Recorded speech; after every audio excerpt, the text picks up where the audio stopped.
My name is Robin Kay. I work in the Faculty of Education at UOIT, and I work in two main areas: the Bachelor of Education program, where I teach math methods, and I work in the Masters of Education program, where I teach a variety of graduate programs. My main areas of research are video podcasts and how they contribute to learning. Web-based learning tools, those are small applets that are used by teachers and students in the classroom to convey certain concepts. E-learning, which I would divide into asynchronous learning, where you're not meeting face-to-face, and synchronous learning, so I'm looking at both those areas. Also looking at classroom response systems, or clickers, and their use in the classroom. And then sort of an overall thing is I'm interested in the use of any technology, probably mostly that's available on the web, and those contributions to education.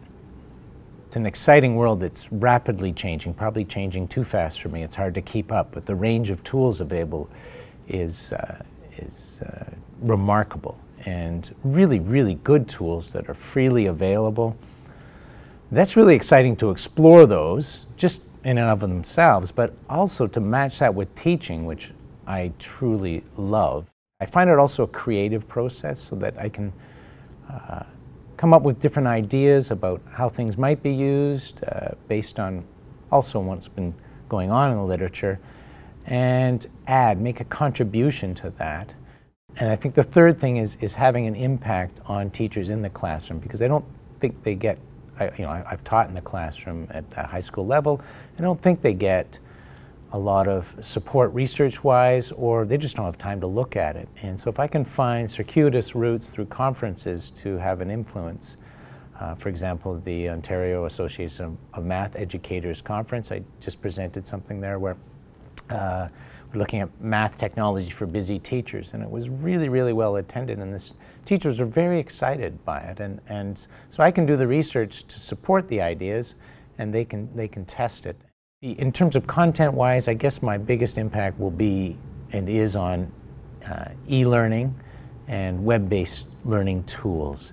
So it's how those tools are used in the classroom and in online learning, synchronous classrooms as well. And I suspect that my work will probably shift more to synchronous and online learning and something called MOOCs, massive open online courses, because I think the model of education is, well, it's been outdated for a long time, but I believe that the model is, there's every evidence to suggest that it's shifting towards an online environment more and more, and that school is actually becoming somewhat irrelevant to students. They can learn a lot of what is currently being taught on their own. Not that that's ideal, but it's something that they could do. And so I believe new models have to be developed, and I think that's probably where my future contributions will be.